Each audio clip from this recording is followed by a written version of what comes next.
Hi guys, നമ്മൾ മലയാളികൾക്ക് ഏറെ പ്രിയപ്പെട്ട ഒന്നാണല്ലേ പൊതിച്ചോറ്. അപ്പോൾ ഇന്ന് എനിക്ക് പൊതിച്ചോറ് കഴിക്കാൻ ഒരു ആഗ്രഹം തോന്നി. പിന്നെ ഒന്നും നോക്കിയില്ല. ഒരു 10 മണിയായപ്പോൾ ഇല വെട്ടി അതങ്ങോട്ട് വാട്ടി കല്ലേരരച്ച ചമ്മന്തി, പിന്നെ ചോറിട്ടു, ബീട്രൂട്ട് തോരനും ചീര മെഴുക്ക് വരട്ടിയും മീൻ വറുത്തതും മുട്ട പൊരിച്ചതും അച്ചാറും ഒക്കെ വെച്ച് ഇല അങ്ങ് മടക്കി. നമുക്ക് ആർക്കും അത് ഇഷ്ടമല്ലാത്തല്ലേ?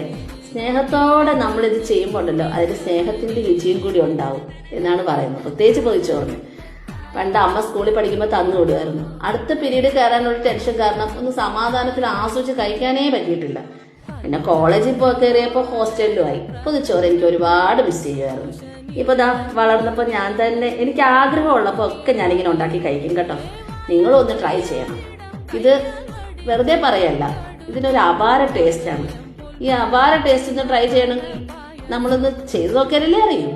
ഇത് തുറന്ന് നമ്മൾ ഞാൻ ഇന്ന് 1:30 ആയപ്പോഴാണ് ഈ പൊതിച്ചോറ് എടുത്തത്.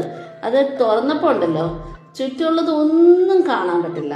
അത്ര ടേസ്റ്റ് ആയിരുന്നു. എൻ്റെ മുമ്പിൽ ആ കറികൾ മാത്രമേ ഉണ്ടായിരുന്നുള്ളൂ. പിന്നെ ഞാനത് അങ്ങോട്ട് ആസ്വദിച്ച് കഴിക്കാൻ തുടങ്ങി. അപ്പോൾ സ്നേഹത്തോടെ ആത്മാർത്ഥതയോടെ നിങ്ങൾ ഒരാൾക്ക് ഈ പൊതിച്ചോറ് ഉണ്ടാക്കി കൊടുത്ത് നോക്കിക്കേ. എത്ര ദേഷ്യപ്പെട്ടിരിക്കുന്ന ആളായാലുണ്ടല്ലോ, അവരിങ്ങി പോരും. നമ്മുടെ സ്നേഹത്തിന് മുമ്പിൽ അവരിങ്ങി വരും, എനിക്ക് ഉറപ്പാണ്. അപ്പോൾ എൻ്റെ സ്നേഹത്തിൻ്റെ ഒരു രുചിയും കൂടി ഈ പൊതിച്ചോറിനുണ്ട്. അപ്പം ട്രൈ ചെയ്യൂ.